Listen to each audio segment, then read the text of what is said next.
Welcome to Steinle and Sam. I'm Sam LaFrance, along with Ryan Steinle. We have a big show this week. Obviously, stuff going on with the Red Sox. The NHL Stanley Cup Finals just came to an end, and the NBA Finals are still going on. We have the World Cup coming up by the time this comes out, and some stuff going on with the Patriots this week as well. Yeah, actually, Julian Edelman is facing a 4-game suspension for PED usage. Patriots just can't seem to get out of the headlines as of late. You know, all the cheating and stuff that's been going on over the Patriots facilities and like from Spygate and all that. I don't know why he had to take PEDs. Honestly, I don't know what he was doing. He's a phenomenal player. Like, I'll admit it, he's a great wide receiver. I don't know what was going through his head saying, "Oh yeah, let me take PEDs." I don't understand that. If it's asking to get caught. It's not like you're not going to get caught. Oh yeah, they drug test you like a lot when you're in the NFL. Like, it's not like it's something to take lightly. Yeah, you're obviously going to get caught. Especially considering who you're playing for. Like, you mess up once on the Patriots, you're gone. Like, Belichick's done. Maybe he wants more time to recover from his injury.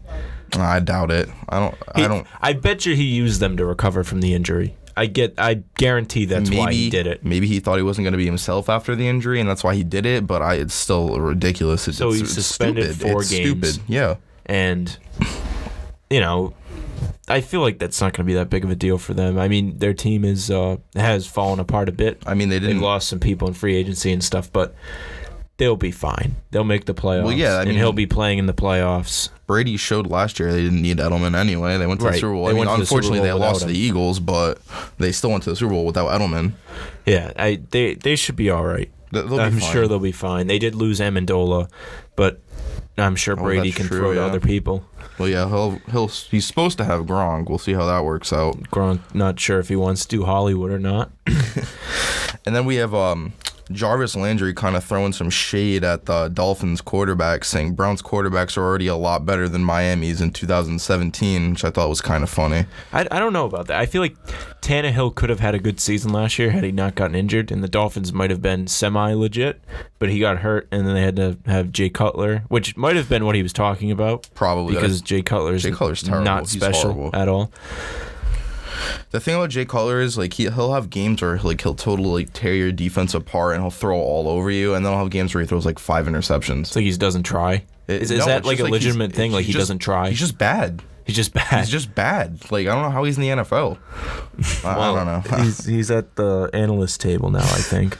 I don't even know if he is anymore. No? I don't know. I think he went back to football and went to the Dolphins, lost his analyst job. Not worth it. Definitely not worth it. Can't say it is. I think he's still a free agent as of right now. We also have Cardinals running back David Johnson, who is dealing with an undisclosed injury at the start of OTAs and minicamps, which obviously isn't good for the Cardinals because he was hurt all last season and they struggled without him. He's a great running back, a very important player to have on the field. So, I mean, without him, your offense is going to be stagnant. He got hurt last year. What was the injury again? I forgot. He broke his wrist. Oh, okay. So what did he hurt now? It's undisclosed. Yeah, sorry.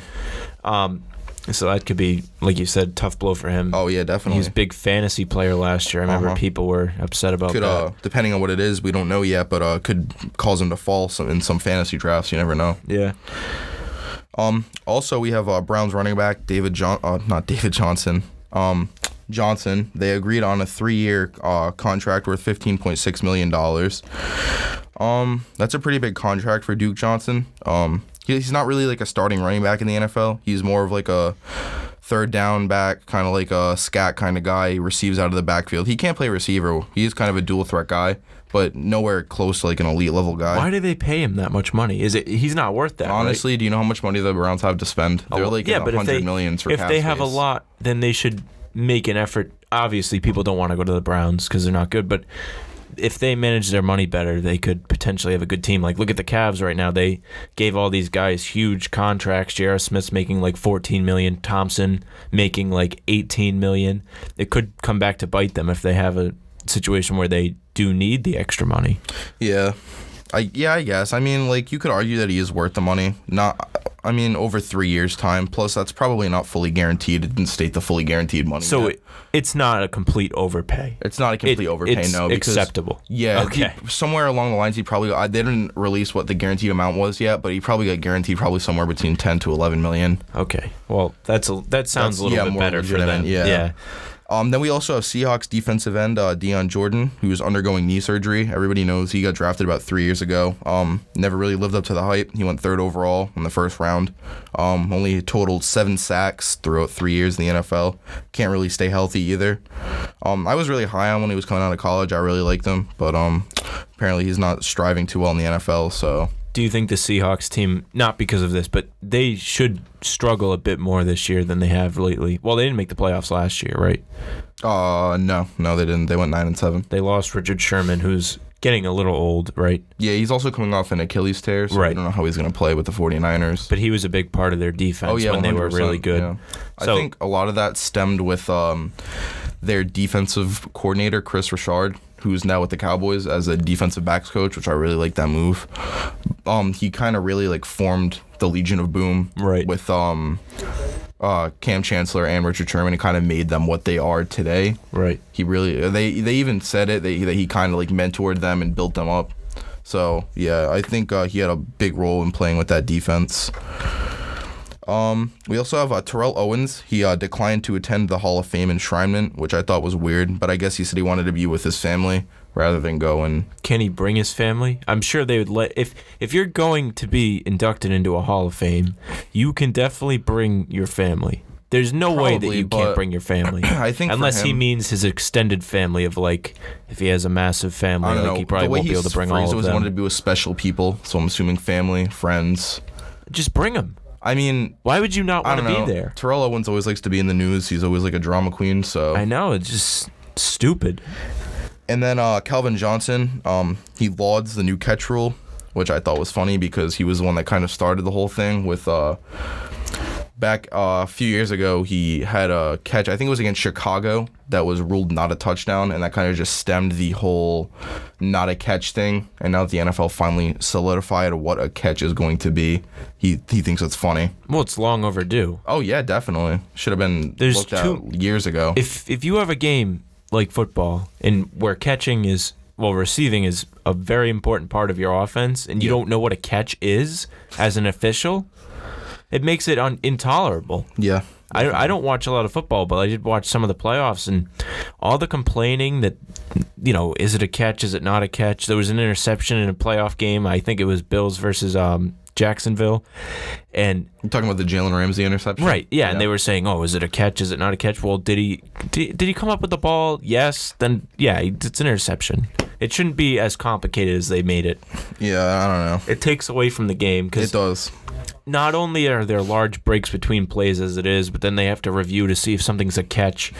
It's too much. It kills the drive, too, really. Yeah, it kills momentum. Exactly. If you are a team driving down the field and you have a rhythm going and then the referees stop the whole game, I mean, in that case, the defense made the catch, but... Yeah. It's a pain in the neck.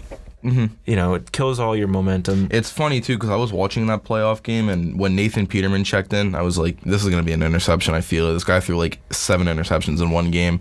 He's going to try to throw a hitch route or something. It's going to get picked off, and it happened. Jalen Ramsey just picked him off. It was so funny. Another thing is, going back to, the referees, it gives the defense a chance to rest, too. Oh, yeah, definitely. If you're making a late drive... hurry up offense, trying to tire out the defense. Yeah, you could argue it gives the offense a chance to rest, too. Yeah, but the offense is the team that sets the pace of the game. If they don't want to run up to the line, then they don't have to. That's true. So speaking of playoffs, the Capitals won the Stanley Cup final against the Vegas Golden Knights, which was... very sad for anyone that bet on the Knights. Destroyed their magical season. Going to receive a massive fortune from that bet. Yeah, and it's interesting because, they were an expansion team. They made it to the final. Yeah, they made it all the way to the Cup. That's a magical season for them. And Ovechkin came around and he destroyed it. Any hope of it. Capitals played well all around, pretty much. Offense was always there. Defense was always there. The goaltending was absolutely phenomenal. Braden Holtby made a wonderful save. I forgot. It might have been game 2. It was like a stick save. Like, oh my God, it might have been the best save that I've ever seen in my life for hockey. He's the most phenomenal goalie I've ever watched in my life. That's how good of a save it was. And if Vegas had scored that goal, I think the series would have ended up different. Really? Yeah. So you think that was a momentum-changing play? Yeah, it would have been series. It would have been 2-1 Vegas. Yeah, if they had scored that goal, and Braden Holtby shut the goal down completely. It was beautiful. Was it? I didn't see it, but what was it like? He had wide open net and he wide open net, basically on the right side, and he was over to the left. The puck got passed over, and he lunged and made a save, like stretched out his arm and made the save with his stick. It was like crazy. I did see something. It wasn't in last night's game. It might have been game 4 or game 3. That somebody on Vegas missed a wide open shot at the net. Yeah. Like Holtby was out of place, and all he had to do was pass it into the net, and he missed. Yeah. That also could have been big. I mean, I just don't understand how you miss like that. I mean, pressure of a final and everything like that, but for those guys, it should be routine. You know? Oh, yeah, definitely. It's not like he was far away. He was right there.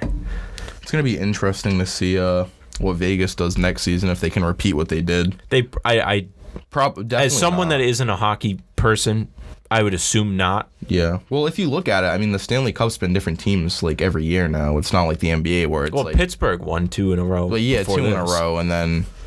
But... Yeah, and then... It's usually always refreshing. Like, it's not always the same team. It used to be like that in the NBA, but just the last couple... Well, now the last people 4 are making years. super teams, so it's like... That is... Speaking of the NBA and the finals, the Warriors hold a commanding 3-0 lead over the Cavs. Getting swept. Which is great. Cavs are going to get swept. No one around here likes to see the Cavs do well. Kevin Durant had 40-something points in Game 3, a big 3 towards the end of the game, similar to Game 3 of last year's finals when he hit a 3 as a dagger against the Cavs. And people love to hate on KD, but in the finals, he does step up big. I love him. He's been one of the better players. Curry was non-existent in Game 3, 1 for 9 shooting threes, I believe. After coming off a that's huge his game, that's his thing, you know. Yeah. He shoots threes. Didn't he come off like a huge game where he hit like 9 threes? Yeah, he came off setting the finals record for threes, you're right, and then 1 of 9. So he's a great shooter, one of the greatest of all-time shooters, probably maybe the best, because he's able to do it while he's moving around, you know. Oh, yeah, contested shots. Other guys that are three-point shooters, like Kyle Korver, runs around, comes off screens, and you know, but Curry creates his own shot, and it's crazy. And he shoots from anywhere. He can shoot from 10, 15 feet behind the three-point line, and you have to cover him. See him like pull up from like half court before and hit it. It's like crazy. Yeah. And so if you want to talk about LeBron, like Stephen A. Smith did this week, he gave a list of teams that LeBron would consider as destinations for this offseason. I thought that was a list of teams that LeBron said he was going to be meeting with. I think that's what it was. It could be, but I don't know how credible his sources are. That's true, yeah. And not that I have sources. I do know, I have heard that Stephen A. Smith does have inside sources. Yeah, I'm sure he does at that level, but I don't remember exactly how he said it. But he did say intends meeting with, something like that. Yeah. And on the list were the Warriors, which everybody would be very upset about. And that would never happen. And even if it did happen, they'd have to give up pieces like Clay and Draymond to make up cap space. Dude, I was going to just ask you, you don't think he'd take a pay cut to play there? He won't take a pay cut for the Cavs. He's not going to take one for the Warriors. Well, if you go to the Warriors, it's a different story. You win more rings. All right, well, if he took one for the Cavs, they could bring him more help. Yeah, I guess. But, I mean, why do that when you can go to a super team already and just get more rings? It's easier. It's easier, but that's not the way you would prefer to win. How do you like me? Whatever. Because he's not going to go to the Warriors. There's not a chance he goes to the Warriors. And like I said, even if he does, they're going to have to move players to make room for him because he's not going to take a pay cut for anyone. Yeah, true.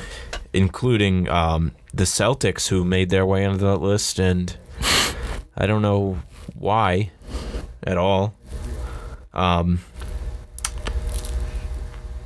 why he would want to come here, why they would want him. I've been hearing a lot of rumors about the Celtics thus far, and I don't like any of them that I've heard. That they want to meet with LeBron. They want to trade up in the draft for a Mo Bamba. They want to trade Jalen. Like, why? None of that's going to happen. I don't think if they trade up there, you should trade Rozier, and that's the most they should give. Maybe I saw picks. something that they're going to re-sign Marcus Smart, and they're going to try and retain Rozier too. Yeah, they can trade. Keep them both. Fine. Because they're both restricted free agents. I have no problem with keeping the team together. The thing is if you're going to trade away somebody, your best bet is to trade Rozier because his value is so high after that definitely. playoff run, and you don't need him because you have Kyrie. And if you re-sign Marcus, then and Larkin, Larkin's a solid option as a third point guard, or even a point guard off the bench if you want to put Smart at the shooting guard. But he's easily someone you could shop. Yeah. And I'm sure there's interest for Rozier. Oh, definitely. After the playoffs he had. Going back to LeBron, if he was to come here, would it be good or bad? What do you think? Bad. That's what I think. This is how the meeting will go if it happens. Can I have authority to make team decisions? Danny Ainge says no. Can I make personnel decisions like coaches, players, stuff like that? No. All right, fine. Don't want to play here. Bye. Good. I hope Danny doesn't give him a meeting. Well, I don't know why they would in the first place. Why? It'll be almost as funny as it was when Durant was a free agent and Lakers fans were all excited about them getting KD, and he didn't even take a meeting with the Lakers. Unless the meeting's Danny Ainge telling him, go to the Lakers, get out of the conference. Well, that won't happen. I don't understand why this is even a thing. If he does come here, they're not going to be able to, because the same thing as the Warriors. He's not going to take less money to come here. No way. He wants to make as much money as he can, even though he's got his Sprite endorsements that he loves so much. And he has his own shoe brand. He has his own shoes, right? He makes money from that. He could literally play for free. Exactly. And go to any team he wants, but he won't do it. So they would have to get rid of probably Kyrie, because Kyrie has no interest left to get away from him. Right, so exactly. That would defeat the purpose of getting Kyrie. Kyrie's contract's up after this upcoming season. I'm sure he would not enjoy that LeBron coming here. I wonder if he's getting mad even thinking of the thought that the Celtics aren't going to give him a meeting. Well, that's the thing. From my understanding of what Stephen A. Smith said is those are teams LeBron has interest in. Not they have mutual interest, but LeBron will try and get a meeting with those teams. So I don't think it will be the Celtics. They would have to give up players such as Kyrie. You probably have to give up Jaylen Brown, possibly Hayward, depending on who you want to keep around. And you really can't do that because Hayward's only played 5 minutes for the team before he got hurt. That'd be just so it's a bad look for the team, as would be bringing in LeBron because he's the villain. You don't want him on your team. Exactly. And he's a team killer. Look at the Cavs. Look at everyone on that team but him. I don't know how those guys play with him because all you see in the media is LeBron this, LeBron that. The other guys suck. As another guy on that team and you read all that stuff, that would make me so mad. I would be mad at the I would want to leave. I would want him gone. If he leaves that team will not have as big of a fall off as everyone thinks. He won't be there. Those guys won't have as much pressure as they have now. It'll give Love a chance to not feel pressure all the time. It'll give guys like Clarkson and Hill a chance to find their own offense. Clarkson being kind of young still. I don't understand how they can sit there with the press always whenever the Cavs are doing good. It's like, oh, LeBron's so good, LeBron's carrying that team, and then when they struggle, oh, LeBron needs help, the guys he plays with are terrible. Right.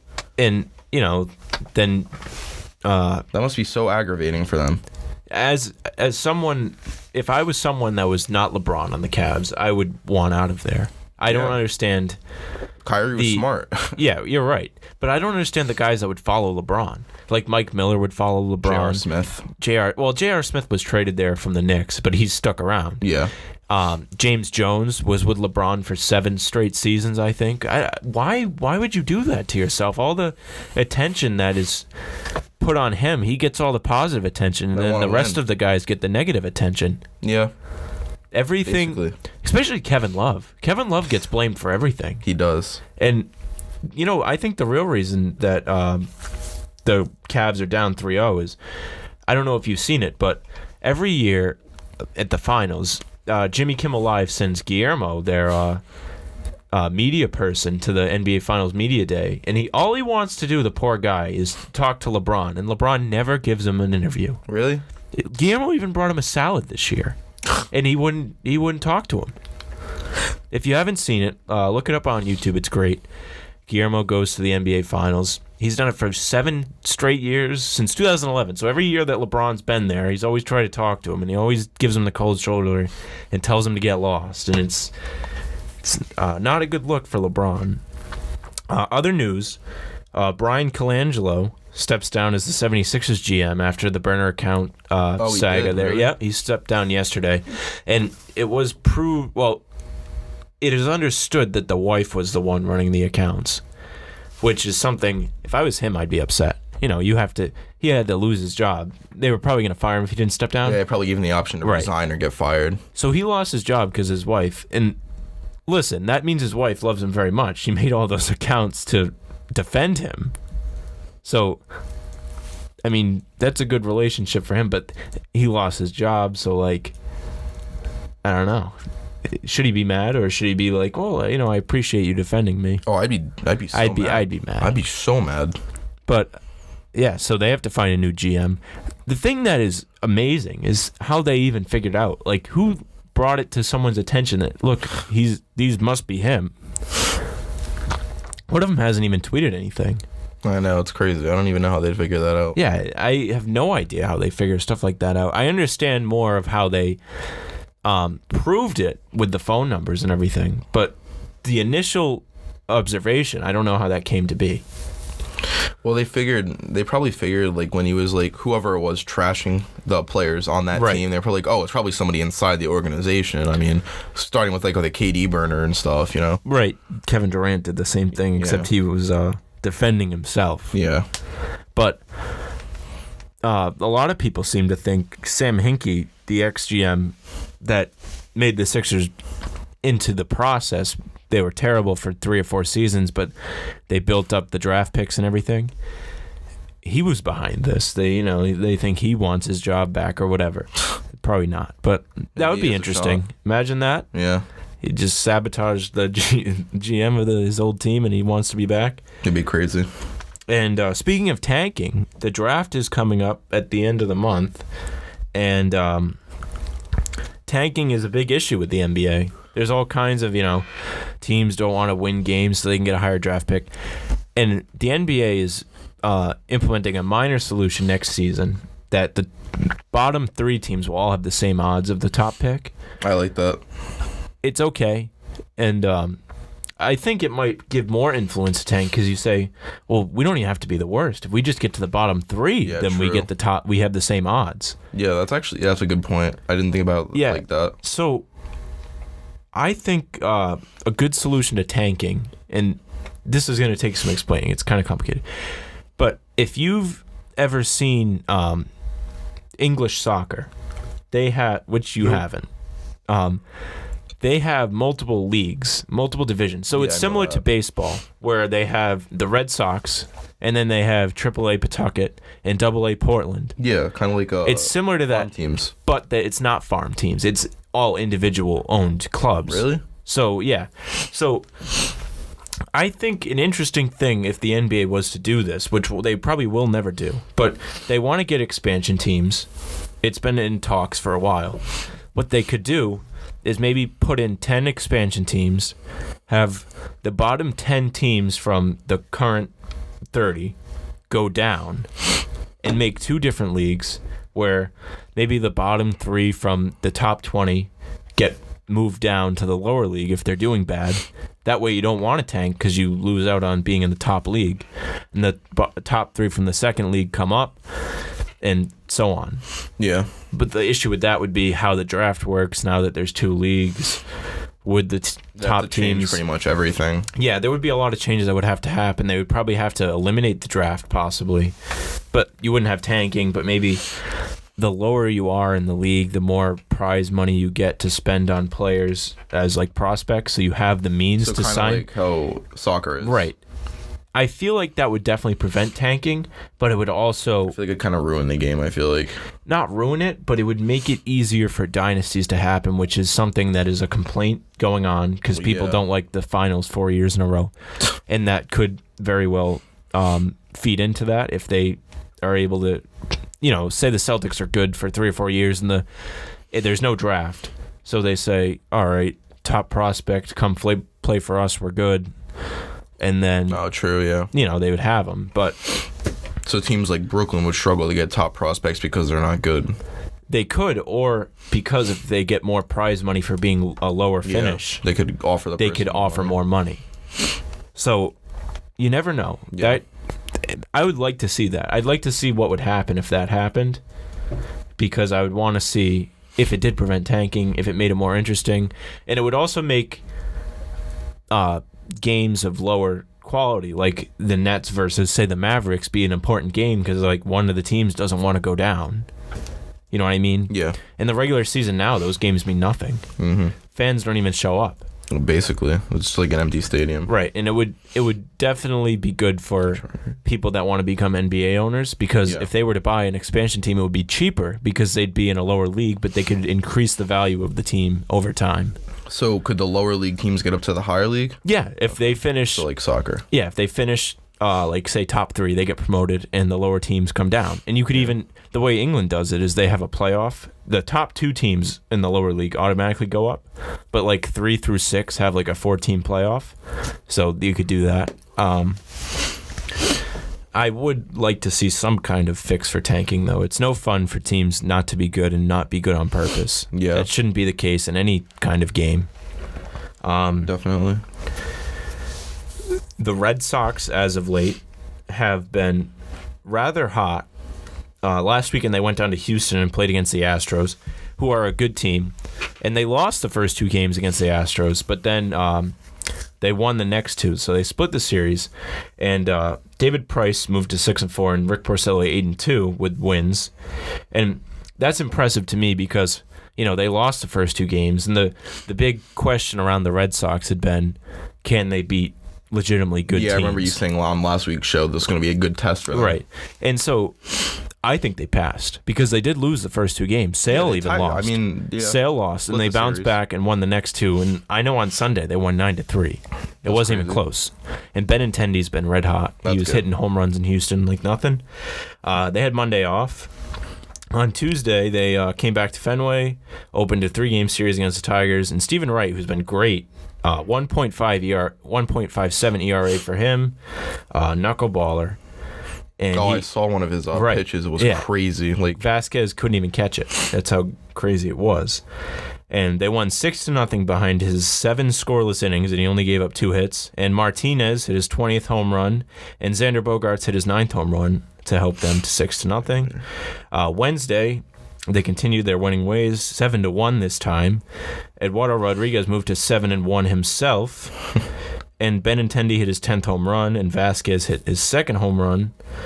So, like I said, Benintendi's been red hot. He had a slow start to the season. It's good to see him getting hot now. Yeah. Because he was a big part of the team last year. Mookie Betts is now on the disabled list. Oh, really? After last week we talked about his side being injured. Oh, yeah.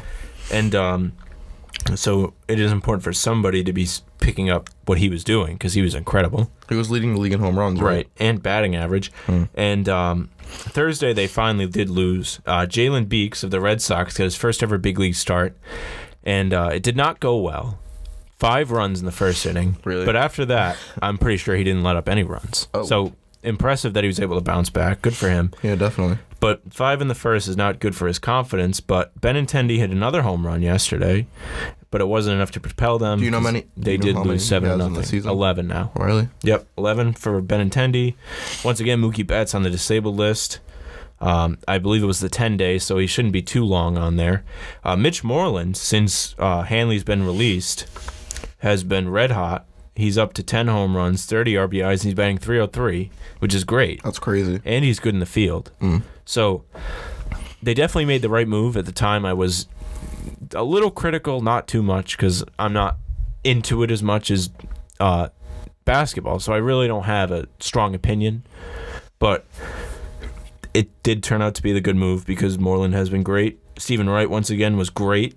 1.57 ERA once again. So that's good. They have their rotation's very strong top to bottom this year. Porcello and Rodriguez are 3 and 4 in the rotation. They've only lost 3 combined games. So that's really, really good, especially for playoffs because you need depth. Price has been mediocre, 6 and 4.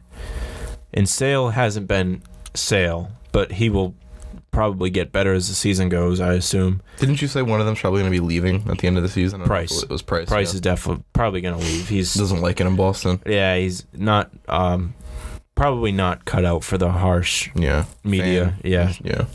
But he's a very good player still. Yeah.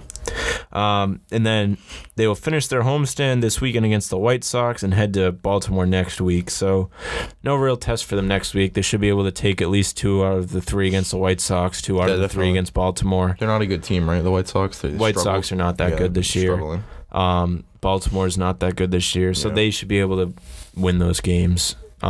Sale will pitch tonight against the White Sox, so we'll see how he does against his former team. Isn't Baltimore Leb's team? I believe so, yes. You have to text him. Yeah, we'll see.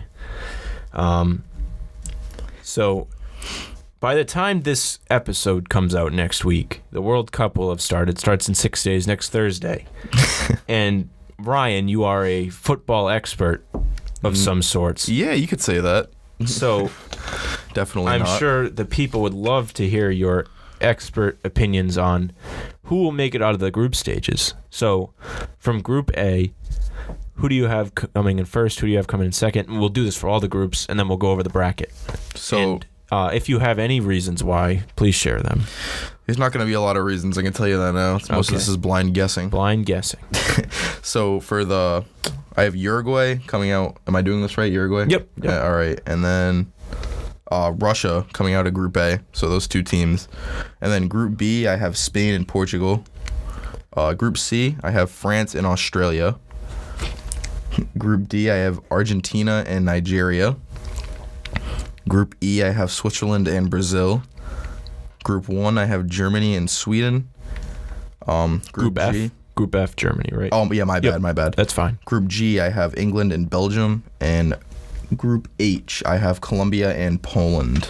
Okay, so for mine, I also had Uruguay, Portugal, Spain, France, Argentina, Brazil. I think I had Switzerland as well. I did. Germany, Belgium and England, Poland and Colombia. So you were not bad for blind guessing. Not that I'm an expert, but I follow a little bit more. Yeah, definitely. Yes. So you have your first matchup in the now knockouts will be Uruguay versus Portugal. Who you got? Uruguay. And do you have a reason? I don't. No reason. Nope. Well, they do have Suarez, who's a biter. He has the intimidation factor. So you don't want to mess with Uruguay. That's true. And so Uruguay will advance there. Next matchup on your bracket, France versus Nigeria. I'm going to go ahead and say France. So you're Nigeria made it out of the group stages, huh? Yeah. Is that bad? No, they could. I think they could. That's a weak group other than Argentina. But Croatia's a decent team. Next, Switzerland versus Sweden in your knockouts. I'm gonna have to go with Sweden. Sweden. Because I'm Swedish, so why You're not? Swedish. Yeah. Oh. Close to your heart there. Yeah. And now you have England versus Poland. England, come on. England's team, in all fairness, is probably weak this year. They probably will make out of the group. Beat Poland. Poland's not that strong. They have one. Lewandowski's really their only player of significance. But England's a young team now, so I'd say next World Cup they're going to be a force. All right, so now on the other side, you have Spain versus the host country, Russia. I'm going to go ahead and say Spain. You don't think the Russian fans will be able to propel Russia past Spain, Ryan? No.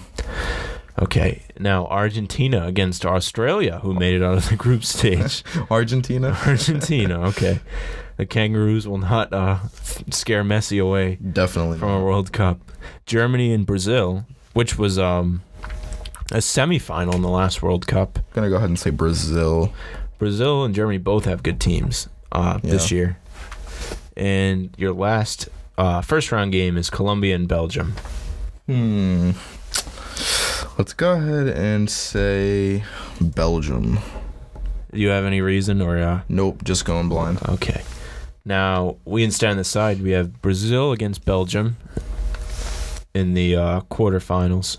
Oh, I'm going to take Brazil again. Okay, not bad. And then also on the side, Spain and Argentina. That would be quite the matchup. Let's go Argentina. Okay. Like their jerseys. Okay. And Uruguay and France. France. Okay. And last, Sweden and England. Sweden. Sweden over England. Yeah, just going to go ahead and do that. Okay. And France and Sweden. Sweden. Sweden to the World Cup final.